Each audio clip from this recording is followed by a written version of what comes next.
All right, today we're going to talk about something quiet. A world of gentle sounds and soft movements that has somehow captivated millions of people online. Yeah, it's a digital phenomenon built almost entirely on whispers.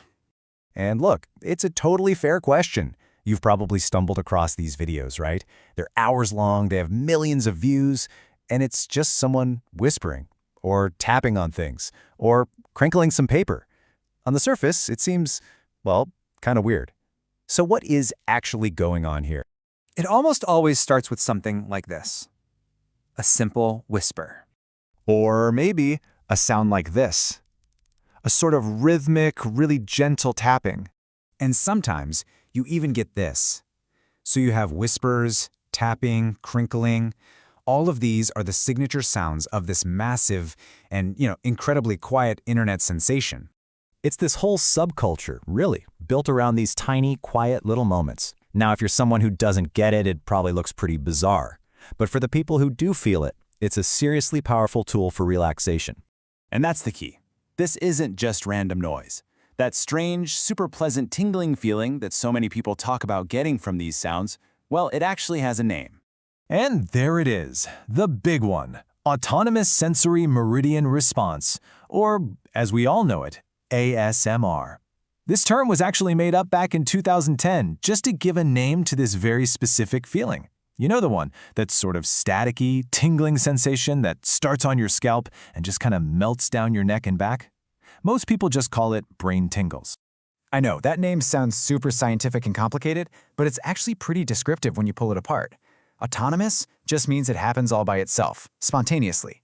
Sensory, well, that's easy. It has to do with your senses. Meridian is just a fancy, kind of poetic way of saying a peak or a climax of a feeling. And response is just a reaction. So you put it all together, and what do you get? A spontaneous, sensory, peak reaction. Simple, right? Okay, so that's the what. But that, of course, brings us to the how. What are the specific things that actually, trigger this whole response? What are these stimuli? Or, as everyone in the ASMR community calls them, triggers. Well, it turns out they're surprisingly consistent for a whole lot of people, and they tend to fall into just a few main categories. The big ones, of course, are auditory, things like whispering, soft speaking, tapping sounds. But then you've also got visual triggers. Think about it, watching someone do a task with really slow, careful, deliberate hand movements. And get this, there are even tactile triggers, usually simulated, through video, like watching someone pretend to brush your hair.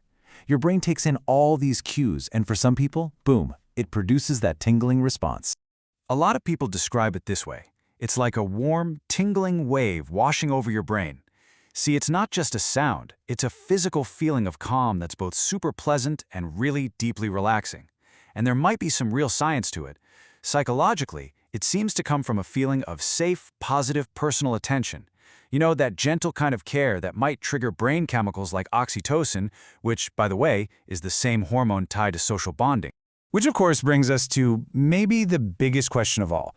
Okay, fine, we know what it is and kind of how it works. But why?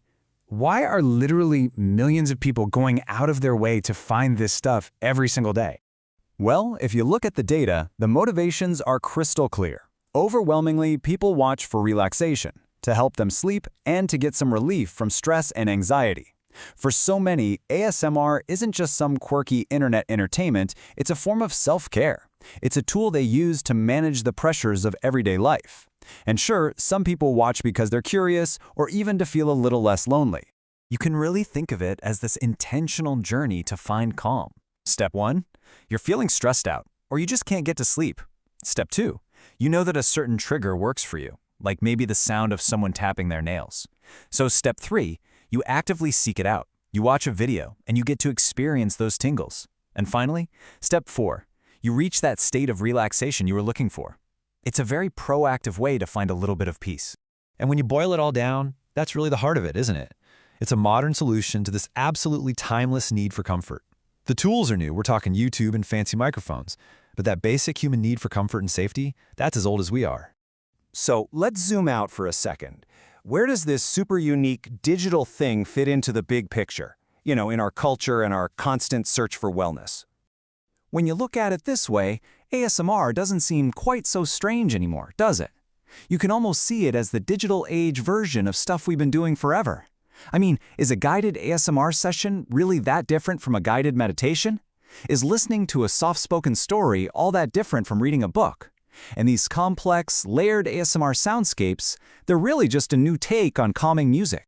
Because ultimately, that's what this all is.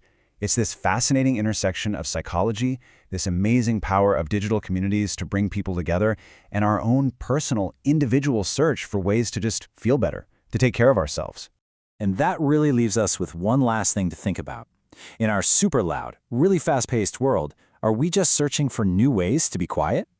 Maybe the explosion of ASMR isn't just about a weird brain tingle. Maybe it's a kind of quiet rebellion, a collective, whispered response to a world that's always yelling for our attention.